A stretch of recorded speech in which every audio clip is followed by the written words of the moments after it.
Hello everyone, it's Theme Park Avenue, I'm Eric, and Cedar Point has the strongest roller coaster collection of possibly any amusement park in the world.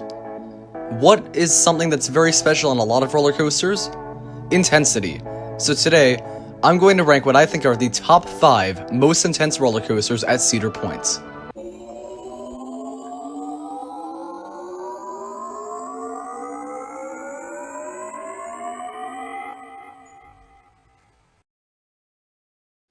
Before we begin, please subscribe to the channel, as you will receive more roller coaster content in return. Now, I do want to point out, I've done plenty of Cedar Point rankings, and this one's going to only be top 5, as I really wanted to focus on the 5 coasters I think are intense at Cedar Point. There are 2 very important different aspects of intensity that I will be kind of discussing here. One is sustained intensity, if it stays intense for a lot of the ride, and individual moments, where you really feel the positive G-forces, even if it's not for a very long time. Also, I personally feel that while you are definitely welcome to disagree with this one, this is probably the most agreeable list in terms of which 5 made it. The placing will definitely turn some heads, but with that out of the way, let's begin the ranking. Number 5 is Top Thrill Dragster. This ride is obviously short, so it is kind of short on intense moments. However, I feel that the launch is enough to place it in the top 5. That is the moment that glues you to your seat, more than any other roller coaster I've ever done in the world. I also think the drop actually gives some pretty strong intensities. It really pushes you back, and it's just the incredible speed you get on this ride.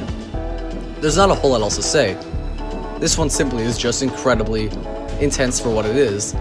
Even if there isn't a whole lot of intense moments on it, it's just short but sweet and definitely an intense ride. Number 4, Raptor. The B&M invert, these are always intense. All the B&M inverts I've done are. And this one in terms of intensity is probably top 2. Right there with Montu, I would say. You really feel the forces, especially on the helix at the end.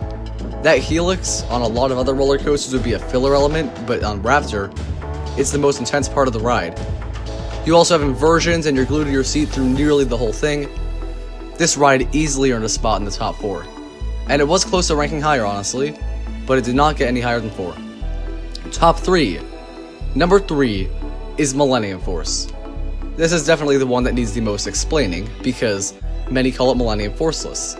However, I think it is Millennium Force full, far from forceless, as the whole way through, I am glued to my seat pretty much. There are certainly parts that are airtime based and less focused on intensity, but those that are intense really are. You obviously have the overbank in the first turn of the tunnel. That is the closest I've ever come to graying out on a roller coaster, and I've been on I-305 and X2. Then you have some amazing different parts after that. When you're going around the Frontier Trail area in some sort of turns, you really feel the intensity there. And even though not all of this ride is intensity, but from the first drop to the turns, there was a lot of it on the ride. And while it's not the most forceful, it is probably the second most sustained of all the roller coasters at the park. Top 2. I think you guys already figured out which 2 made it, and it's basically the top 2 of everyone's Cedar Point ranking. Number 2 is Steel Vengeance. Steel Vengeance is undoubtedly intense.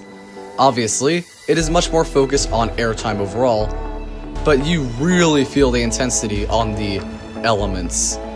The inversions are really strong in that regard, and the way you're thrown out of the seat on a lot of elements in Steel Vengeance, because it's so quick ejector, it honestly kind of feels like you are getting intensity rather than airtime at points. This thing really throws you around, can glue you to your seat. Positive G-forces are not the main strength of this ride, but they are still quite a strength on it. This ride's positive Gs are just incredibly strong. That said, number 1, you all knew what it was, it's Maverick, the Intamin Blitz. This thing is primarily focused on intensity. Sure, you have your one theming moments and some airtime here and there, but it's all about the positive Gs. Right from the first drop, you feel crazy forces. The elements such as the Stangle dives, and the inversions even, and all the really quick turns. And of course, the strongest elements of all, the tunnel launch. This is not too far off from Dragster in terms of intensity, even though it is much, much slower. It's amazing. The intensity on this ride is unbeatable of any roller coaster in Cedar Point, and in my opinion, any roller coaster I've ever ridden in the world. And that's actually going to do it for the list. Thank you for watching. I know this was a very short list, but that's because it was only top 5, and I was just talking a little bit about intensity. But I hope this video was short but sweet, like Top Little Dragster. Subscribe to the channel for more content, like the video if you enjoyed. I'll see you next time.